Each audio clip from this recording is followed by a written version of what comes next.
Hi, everybody. It's Tanya Tracy with Flow Physical Therapy and Pilates in Asheville, North Carolina.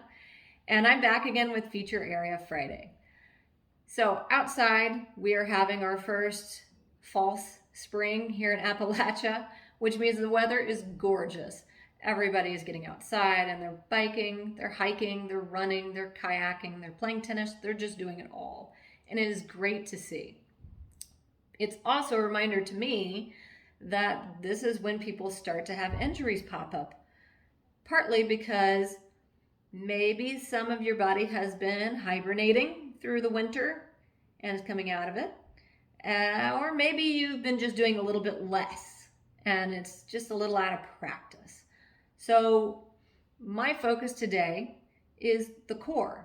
And we've talked a little bit last month about the lower abdominals and the pelvis, which is a portion of the core, but it's not the whole thing.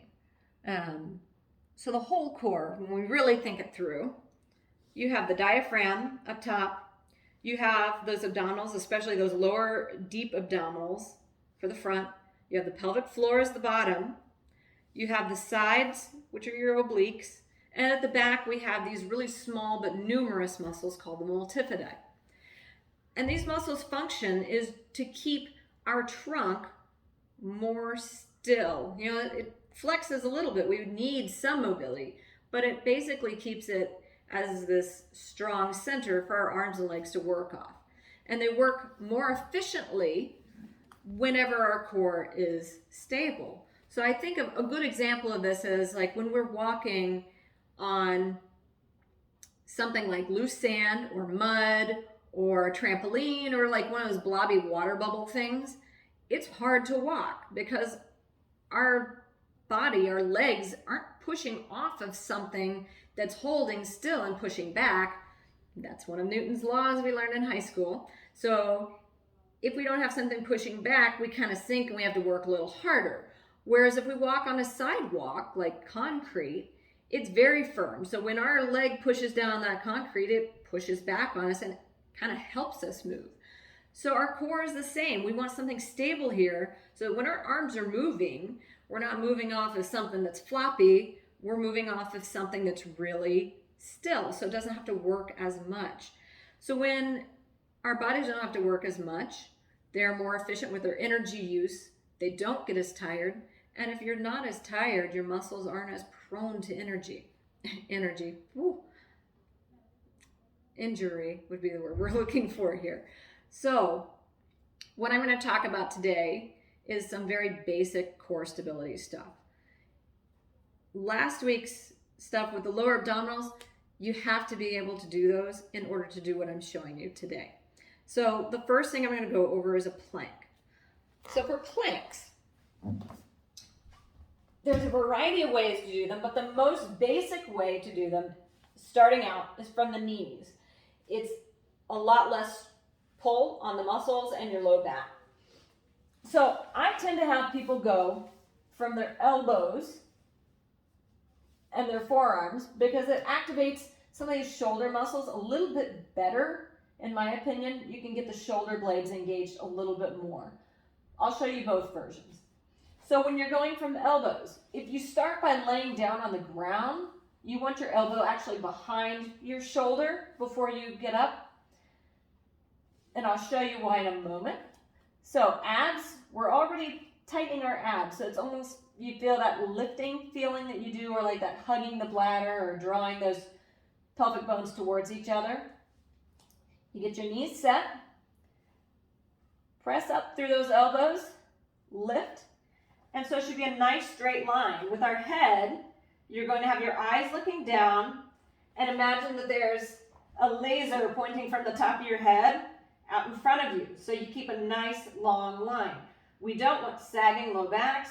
You don't want to be arched up. You want right there in the middle, kind of that neutral. And if anything, if you feel it in your low back at all, you can tuck your tailbone a little bit with this one.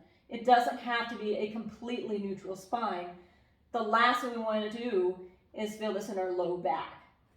So this is from elbows and knees, or forearms and knees. You can also do it with straight arms. So with straight arm, we start out hand directly underneath the shoulder. And you're just gonna tighten your abs and walk your knees back into position.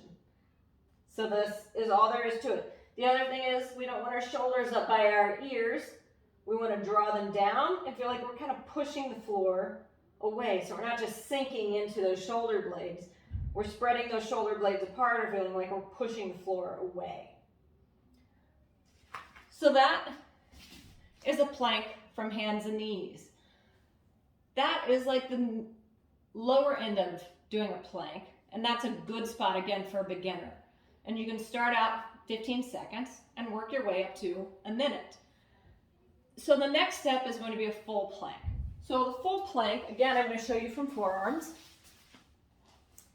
So you can start out either here on the ground, and again, if you start from the ground, you want your elbows behind your shoulders, abs tight, toes tucked under, and you push up. But I find the easier way to start is to start from those knees and you walk one leg back first, so you already set up your shoulder in good alignment. Abs get tight, and then you just bring the other leg back. Same thing with the head. Eyes looking down, laser pointing out at the top of your head. Shoulders pressing away from the ground, shoulder blades spread. Abs are very tight. So this is a full plank. You can also do the same thing, again, from hands. It's going to look very similar. So those are full planks. And again, you can start out with 15 seconds, work your way up to a minute. With all of these, again, no low back pain. If you're having low back pain, you have to tighten up the abs or tuck the tailbone just a little bit to take it out of the low back.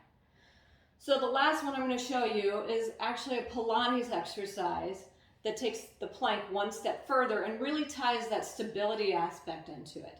This is considered in Pilates an advanced to super advanced exercise, so make sure you have good control and good form with those other ones before you even try it, so you don't come away with an injury. So I'm going to show you this one from straight arms this time, but you can also do it from that forearm elbow position. So again, hands are going to be directly underneath your shoulders. You're going to put one leg back. And when we're putting these legs back, we want them to be in line with the bone that we've set on. So it's not feet next to each other or feet really wide. It's just directly behind you because that's how our body tends to function anyway. So we might as well train it the way it functions. It's called specificity. So hands, fingers are spread wide, abs tight, shoulders pushing away from the ground, and you're going to step the other foot back. So here we are in that full plank position. This is called leg pull downs, which sounds strange because you're actually lifting the leg up. So full plank position, you're going to inhale to lift the leg up, exhale as it comes down. Inhale as you lift up, exhale as it comes down. You're going to alternate back and forth between the legs.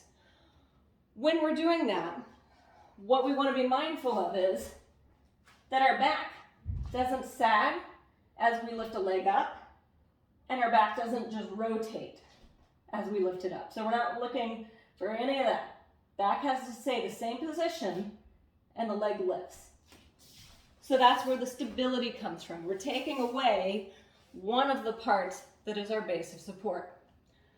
And in doing so, we challenge the core a little bit more. So when you're doing these, be mindful, again, no back pain. If it's wrist pain, you either go from forearms, or the other option is to go from the flat part of the hand. So you just make a fist and you put your hand down like that into the ground when you're out in front of you. So that is it for those core exercises and the stability. So again, you can see that there is a basic and you can work your way up to a harder position. With the last one, those alternating leg pickups, you want to do 4 to 6. And if you can get yourself even higher to 10, congratulations, you're like a superhero. So that is it. I really wanted to just show something so people can start working on it to be safer when they go back to those outdoor activities that they all love. So if you enjoyed this, if it was helpful, do all those social media things, like, share, subscribe, blah, blah, blah, blah, blah. If you want to see more, I'm on Facebook, Instagram, and YouTube. And if you want to know more about my clinic and what I do, my website is flowptandpilates.com. I hope that was helpful, and I will do another one next week. Have a happy weekend.